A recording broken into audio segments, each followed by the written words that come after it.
I don't know what's going on in New York. But yikes. Kudos, Cleveland. This is a blowout win, 109-94. They're 6-1, by the way, with Mr. Harden in that lineup. Donovan Mitchell, 23. He was 11 of 14. Jalen Brunson had 20. He was 6 of 19. They outscored, Cleveland did, New York 23-11 in the third quarter. And P.S., Lou, 3 of the Knicks' 6 worst losses of the season have come in these last 8 games. 38 They are a to the team of Pistons. runs, by the way. Well, My God. But here's what's there's like twofold, right? One, we all look to New York as being contenders coming up. 2, as soon as Cleveland got James Harden, they jumped up in the odds to be the favorite. So then you put these two things together in a game like this, and you see Cleveland win the way they did.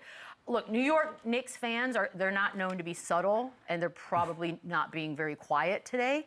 What's the problem here? Well, last night that game was lost in the third quarter. Dear Lord. They had just had an awful shooting night, and we just talked about it with the Lakers. You can't allow your offense to dictate your defense. I felt like they kind of hung their heads after they didn't have a great third quarter game, and they just went out and didn't try to defend anybody, and they threw the white flag in. You know, as far as the 3 out of their 6 being tough losses, we don't really look at those. Like it's no good way to lose, right? And so when you look at the New York Knicks, they're the type of team when they lose.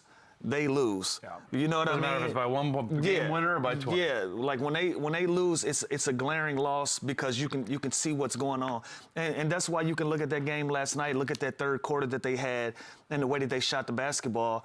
And Cleveland just made them pay for it every time. They'll shoot a shot, it doesn't go their way, miss basket, hang their head, so don't hustle back on defense. And Cleveland made them pay for it in the transition, and they kind of start styling on them in that game. You know, if you shoot 3 for 24 from the field, you almost can't get a layup to go.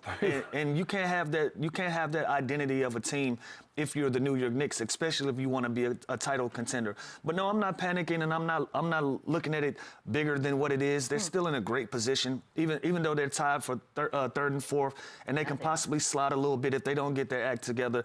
But I think what's important for them is going into the playoffs, they need to remain a home court advantage basketball team. And if they don't do that, we're looking at a completely different outcome for the New York Knicks. And so I don't look at this bigger than what it is because the amount of points that they lose by, but they got to tighten up a lot of screws.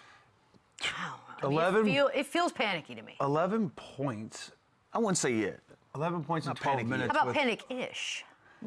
Are you starting to feel things It's like... kind of your hands might be a little sweaty. Okay, there you go. We're getting clammy. Your We're hands getting might be a clammy. little clammy, you know. The way we put 11 it. points in a quarter with Jalen Brunson and 11. Karl Anthony Towns on the floor. It doesn't really make sense. And That's on pace for a 44-point game. Buddy. You can do the 3 math. for 24 from the field. Like that's tough to do. And again, it's not like the Cavs are this defensive juggernaut, like clamping. Like so, this is just a real bad quarter. And again, I think everything, just like the Lakers, everything is exposed in New York, right? So like when they go on, and they've been on some roller coaster rides this year where it's they'll lose 6 out of 10, then they'll win 8 straight. And so you think they have it figured out? Right when you think they have it figured out, they revert back to where they just were 2 weeks ago. So this team is very confusing.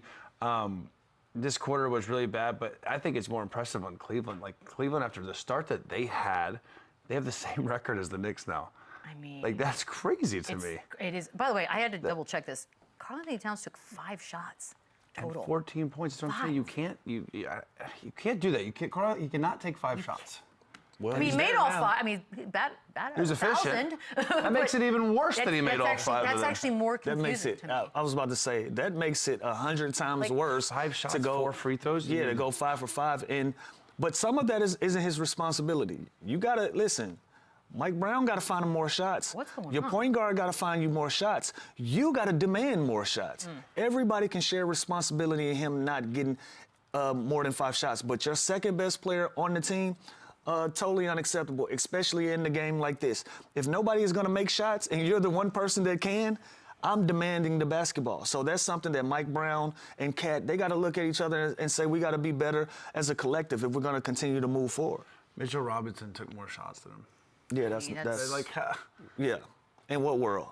In what world, today's Lou world. asks and demands? it doesn't make sense. You know Like, what sucks about this? is I think most of us were very puzzled by the firing of Tom Thibodeau. And I think most of us like Mike Brown. So now we're in this weird situation where it would be easier if it was a guy we didn't like, but you're sitting there going, why'd you fire Tibbs, man? It feels like this has been rocky since jump, right? I can't unhear the comments Cat made right before the season started about the training camp and not knowing his role. So I feel like that has stuck with me, and that has been just this inconsistent kind of vibe with the Knicks all season long. And yes, they've looked great throughout times. They look great in Vegas in the tournament. They look great in certain runs. And they can, it's crazy how polarizing they are, where they can look like one of the better teams in a contender, and they can look like one of the worst teams on the very next quarter. They have no gray area. So they have to find a way to be consistent. They have to find a way to put this all together and not go on these skids, because, again, the Eastern Conference is as bad as we thought they were going to be, and they could easily fall out of a home court advantage and be in real trouble going up against a Toronto or a Philly in the first round. Like, it's not going to be easy for them, no matter who they draw at the inconsistent rate that they're going. But they're just way too talented to have this type of season. Who do you think's under more pressure to advance, the Cavs or the Knicks? Cavs for me. Yeah, really? Cavs I think are a better team. I think they have higher expectations. I think they will. I think they I would have gone New York on that. Well, I say the Cavs, one, because of you can see the potential and where they were going. Also and so now, from I know, but still. Yeah, from last year, what they were able to do, then coming back into this season with the expectation level of, okay, then how do you guys respond to the season and how it ended? They have that pressure on them, and then you also go out and get James Harden at the deadline. That says that you're making a run right now to go out and be a contender and try to go out and win the East when you go get a player like James Harden. So for me, it's got to be the Cleveland Cavaliers. But to their credit, 6-1 since they've gone out and had that trade, and they're showing and they're proving right now. So the pressure is on them, and they're responding to it. I'll tell you this: I'd be very surprised if Cleveland lost to Toronto in the first round. I'd be like, wow, that's bad. Fair. If New York lost to Philly or Orlando in the first round, I'd be like, that's crazy. Makes sense. Like, I wouldn't be that shocked. It shouldn't be like that, but which is crazy. I would be way less shocked if New York lost. Is that because of these crazy lopsided losses? I think so. Because I feel like last year it was all Knicks all the time. Let's go. And now it just feels not the same, which is insane to me. By the way, talking about the Cavs, they do have a fun little stretch here in the next 5 games. They play the Pistons twice, the Celtics and the Sixers in 4 of the 5. It doesn't get any easier. And I mean, look, it's a great test. It's a great opportunity for them to be resilient and respond to some of these bad losses and kind of get that bad taste out of your mouth. No, it's the Cavs. But I'm sorry. Yeah. Oh, the Cavs are on that stretch. Cavs are going on the stretch. So if you're the favorites. By the way, 6-1 with James Harden. We're gonna see at least their battle tested. At least they get to play the best of the best with James Harden, and those games aren't out of the way. So I'm excited about this. Win or lose, obviously. You see the difference? I was about to say I don't know about the Knicks, but with the Cavs, I'm excited to see. So that's what I'm saying. The expectation, and they're responding to it. With the Cavs, it's a great opportunity to go and beat these teams with James Harden. With the Knicks, it's like they better win more than half of them, or it's a problem. Wow, that's crazy. Like I like this for Cleveland because again, now they're whole. Now they added Ellis. Now they added Schroeder. And look at Cleveland's upcoming schedule: Milwaukee, Detroit, Brooklyn, Detroit again, Boston, Philly. Man. By the way, shout out Jared Allen. He's been playing well. I said the addition of James Harden, that guy is going to be blessed and eat, and he is just getting spoon-fed at the rim. He is the perfect big for James Harden, and so is Evan Mobley, but Jared Allen's really going to like playing with him. I like that.